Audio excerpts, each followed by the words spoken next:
Hola, ¿qué tal? Mi nombre es Sara Quintero y el día de hoy les voy a hablar sobre un estudio que he titulado Estructuras léxicas y sintácticas en notas de béisbol. Y para ello les voy a compartir una presentación que he preparado para, para ustedes. Pues muy bien, vamos a comenzar con el título que ya hemos comentado, pero vamos directamente ahora con el plan de la presentación, que tiene que ver con primeramente el objetivo. Vamos a presentar primeramente el objetivo de la investigación, posteriormente el marco teórico, que hemos dividido en dos grandes apartados. En primer lugar, vamos a hablar del fenómeno del béisbol como deporte y posteriormente hablaremos del discurso que se deriva del béisbol.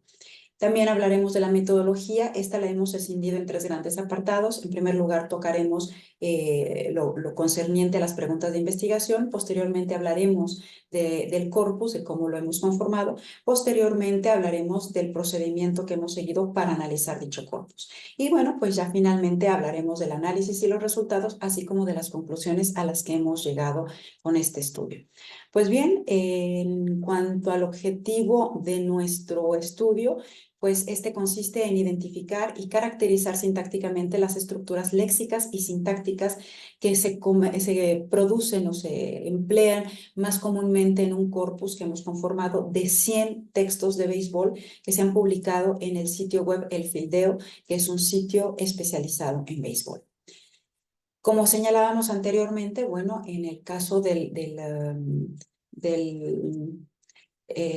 del marco teórico, pues tenemos dos grandes apartados, el del béisbol en sí y del discurso beisbolero.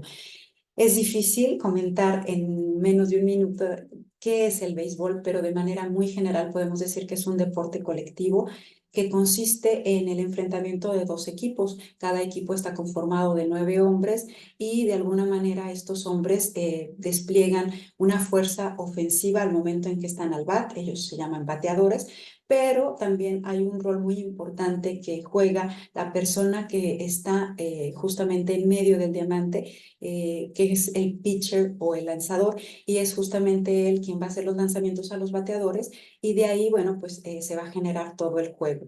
Las jugadas defensivas, de acuerdo con Ramírez y Brizuela, van a jugar un rol importantísimo, por supuesto, que son, digamos, pues aquellas jugadas en donde pues van a tratar los hombres de detener los imparables o los hits producidos por los bateadores, pero pues también, como dicen Cordero, Martínez y Tavares, pues tiene que haber una táctica tanto ofensiva como defensiva por parte de cada uno de los equipos, dependiendo de los diferentes momentos que se despliegan en el partido.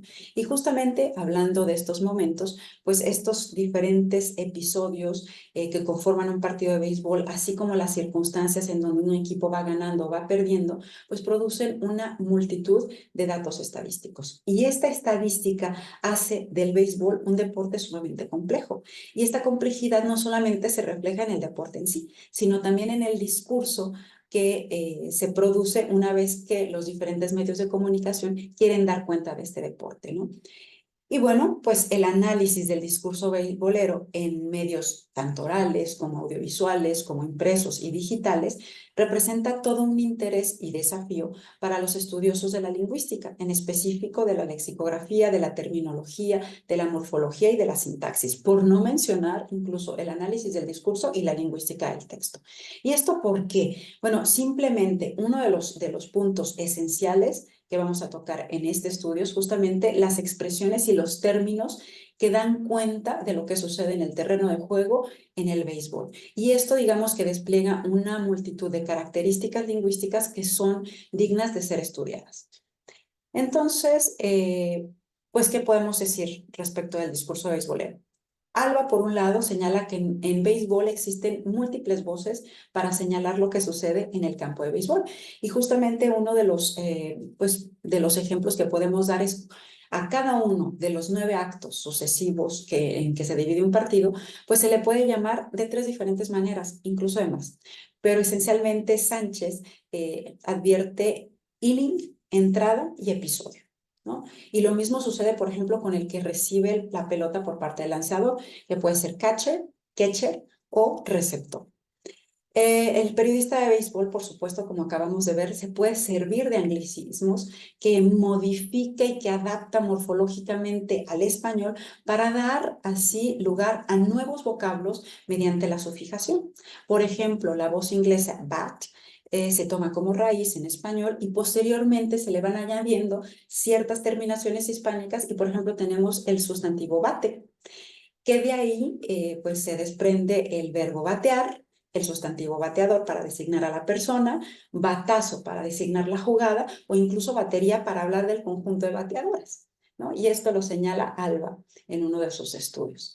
Ahora bien, Sánchez, por su parte, advierte que los periodistas beisboleros recurren también a unidades fraseológicas que pueden estar constituidas de préstamos del inglés y completarse con otras palabras del español. Esto es muy interesante porque podemos hablar de llevar el average, acabar el inning o ser out por regla. Pero también existen otras unidades que son, pues, prácticamente calcos fraseológicos del inglés, como decir estar al bate, que en realidad pues es una traducción literal de to be at bat. O por último tenemos términos en español que realmente resumen unidades fraseológicas completas del inglés, como por ejemplo fieldear en realidad es un verbo que tiene que ver con to play as a fielder, ¿no? Entonces, pues esto resulta de mucho interés para nosotros en este estudio. Ahora, en cuanto a la metodología, pues con base en el objetivo que presentamos al inicio de nuestro estudio, nosotros hemos formulado 3 preguntas de investigación. En primer lugar, ¿cuáles son las estructuras léxicas y sintácticas más frecuentes en un corpus de textos escritos sobre béisbol? En específico, aquellas 100 notas que nosotros recopilamos y de las que vamos a hablar en un momento. Nuestra segunda pregunta de investigación consiste en saber cuáles son los referentes a los que se alude más frecuentemente a través de estas estructuras identificadas. Y por último, cuáles son las configuraciones sintácticas que despliegan estas estructuras que hemos identificado. Pues bien, para ello formamos un corpus de 100 notas publicadas en el sitio web El Fildeo. Ustedes podrán preguntarse, bueno, ¿por qué este sitio web sobre otros sitios web especializados en béisbol? Bueno, porque el Fildeo publica notas en torno a digamos, un mundanal de ligas sobre béisbol. Tenemos, por supuesto, que ellos publican sobre la Major League Baseball, pero también publican notas sobre la Liga de la República Dominicana, la LIDOM, o la Liga de Venezuela, la LB o LVBP, o la Liga Mexicana del Pacífico, así como la Liga Mexicana de Béisbol, y también hay incluso noticias respecto de la Serie del Caribe. Entonces, pues a nosotros nos parece que hay diversas realidades beisboleras que se publican en el Fildeo. Y bueno, las notas que nosotros tomamos en cuenta, abarcan un periodo del 7 de enero de 2019 al 31 de diciembre del 2020. Y para analizar este corpus, nosotros en primer lugar dimos una lectura detallada de las notas para identificar las estructuras tanto léxicas como sintácticas que referían a diferentes realidades del béisbol. Una vez que identificamos las estructuras, pues procedimos a ciertas tareas, pero para la identificación de las estructuras nos servimos de la herramienta web ANCONC.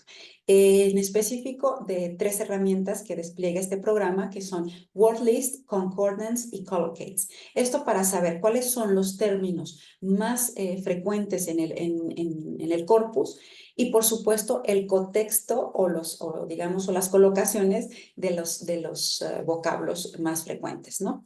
Y bueno, pues una vez que se precisaron las frecuencias de las voces beisboleras, pues distinguimos la configuración sintáctica de las estructuras más asiduas.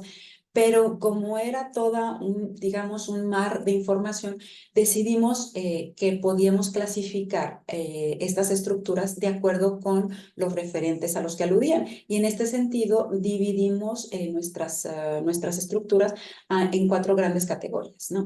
Es decir, aquellas estructuras que aludían a lugares o zonas de juego, las estructuras o términos que aludían a jugadas específicas, aquellas que digamos que hacían referencia a jugadores o equipos de béisbol, y por último, aquellos términos y estructuras o expresiones que daban cuenta de estadísticas. Y entonces, pues nos propusimos dar cuenta de ello a través de este estudio en donde, bueno, pues en primer lugar vamos a hablar de los lugares, que en realidad son los estadios, y las zonas, que es en realidad el campo de juego. Y justamente, bueno, pues tenemos aquí algunos ejemplos. Por ejemplo, en uno encontramos que se habla del Dodger Stadium, no se habla del estadio de los Dodgers, sino del Dodger Stadium, que es un poco lo que acabamos de comentar, de estas voces en inglés que se mezclan con el español, pero también hablamos de ciertos lugares que se presentan en específico en una zona del campo, y en este caso hablamos de Miguel Andújar, que ya debutó con los Bombarderos del Bronx, en la pradera izquierda de la MLB. Entonces, bueno, pues una zona específica del campo de juego. Una de las zonas más frecuentemente utilizadas o aludidas en el corpus, pues es justamente el montículo donde se para el lanzador y realiza sus picheos. Y bueno, esta zona es referida como montículo, como podemos ver en el ejemplo 3, como lomita, como se ve en el ejemplo 4, o cerrito, como se ve en el ejemplo 5. Ahora bien, además de las, digamos, de las zonas, pues también encontramos jugadas específicas. En el caso, por ejemplo, cuando se alude al bateador, bueno, pues normalmente el término más aludido es el hit o el imparable, pero este es acompañado de diversos verbos como pegar un hit, como vemos en uno, o conectar 200 hits, como 2000 hits, perdón, como vemos en dos, y pues también se habla de imparables, de jonrones y demás. Pero uno de los puntos importantes aquí es que, por ejemplo, respecto del lanzador que decíamos que juega un rol preponderante en el juego de béisbol, bueno, pues se habla muchísimo de ciertas, digamos, de ciertas construcciones verbales en donde se habla, por ejemplo, de cuántos innings completó, de cuántas entradas completó, a cuántos ponchó, cuántas bases por bola otorgó y cuántos hits permitió. Y aquí podemos observarlo en el ejemplo 3. El diestro completó 6 innings, donde abanicó, es decir, ponchó a 2 adversarios, otorgó 2 boletos, boleto sinónimo de bases por bolas, y solo permitió 3 hits, ¿no? Tenemos el ejemplo también de 4 y 5, en donde más o menos sucede lo mismo, ¿no? Magallanes, bueno, Sarmiento cubrió toda la ruta por Magallanes, permitió 7 imparables, una carrera, concedió un boleto y repartió 14 ponches. Y por último, Urías lanzó 6 entradas completas, en donde permitió 4 hits, una carrera limpia y un home run. Entonces aquí observamos, bueno, pues la diversidad de tanto de términos como de construcciones o de expresiones que aluden pues a las jugadas que se llevan en el terreno de juego, tanto por parte del bateador como por parte del lanzador. Una situación interesante que observamos en nuestro estudio es que, por ejemplo, para aludir al home run, es decir, al lanzamiento que va más allá del campo de juego y que le permite al bateador recorrer las tres almohadillas y llegar al home y con ello anotar al menos una carrera, bueno, pues esta situación es aludida al menos por 8 términos. Uno es home run, respetando, digamos, la terminología en inglés. Después tenemos home run, ya en español. Pues tenemos un sinónimo como cuadrangular o cuadrangulares, como en el ejemplo 3, vuelas cercas, en el ejemplo 4, palos de vuelta entero, de vuelta entera, como en 5, bambinazos, como en 6, aludiendo al bambino, que era Baby Ruth, batazos de vuelta completa o estacazos de 4 esquinas, como en el último ejemplo. Entonces, esto nos parece también muy interesante porque va desde un solo término como jonrón o cuadrangular hasta sintagmas nominales muy interesantes como batazo de vuelta completa o estacazo de 4 esquinas. Ahora bien, para aludir a los jugadores, pues sí se alude a ellos a través de su nombre y apellido, pero en muchas ocasiones se utilizan metonimias también que de alguna manera los asignan a través, o los designan más bien a través de la posición que juegan defensivamente en el terreno de juego. En este caso tenemos el tercera base de los Rockies. Nolan Arenado sigue demostrando por qué es guante de oro, ¿no? O simplemente para aludir a uno de los jugadores de la Lidom, pues se dice el destacado primera base en el circuito del IDOM en República Dominicana, culminó la temporada regular el pasado miércoles, etcétera, ¿no? el bateador dominicano José Bautista o el bateador venezolano José Briceño de las Águilas del Zulia. Aquí observamos, por ejemplo, cómo se alude a ellos ciertamente a través del nombre y el apellido, pero entre el nombre y el apellido puede haber ciertas características que distinguen a estos bateadores o a estos jugadores en específico, ya sea por la posición que juegan en el terreno de juego, por su nacionalidad como dominicano, venezolano, e incluso a través de un sintagma preposicional para el equipo para el que juegan.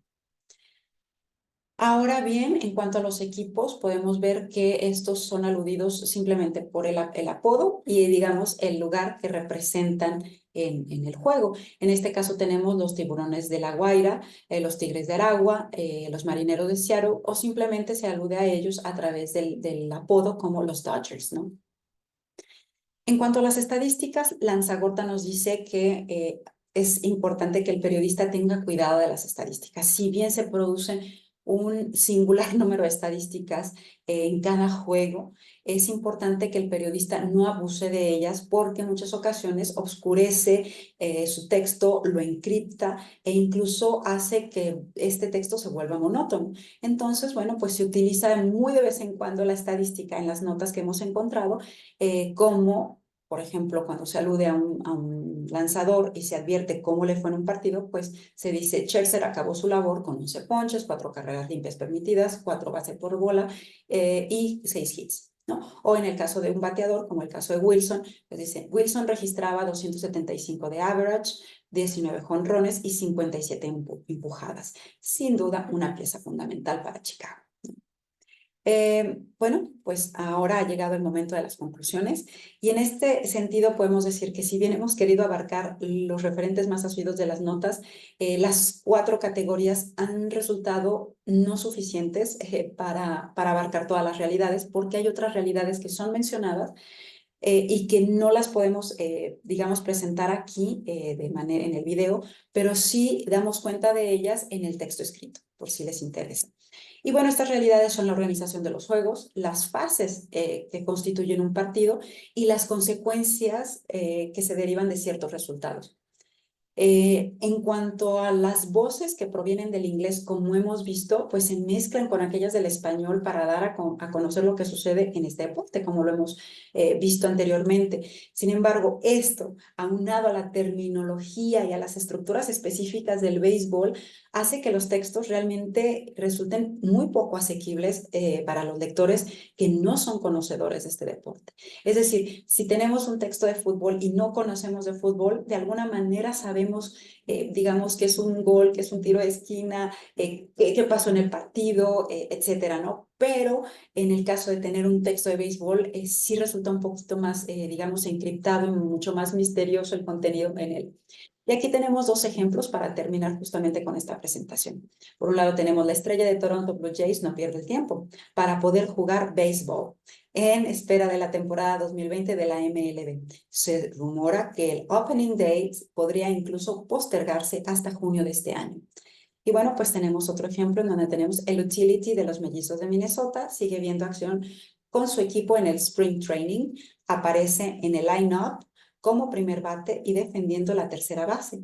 Lo que parece bien extraño es que por su peso corporal y su estilo de juego, el manager de los Mellizos decida colocarlo en su alineación como primer bate. Entonces aquí tenemos pues el uso de alineación, pero también de line-up o de manager en lugar bueno, pues del director o del pues sí, del entrenador, ¿no? Entonces esto, o Spring Training en lugar de entrenamiento de primavera, pero vamos, que estas voces se mezclan y junto con todo el conjunto de términos, de estadísticas, pues sí hace que el texto se vuelva un poquito difícil de acceder, especialmente para los que no conocen de béisbol e incluso para los que apenas están incursionando en él.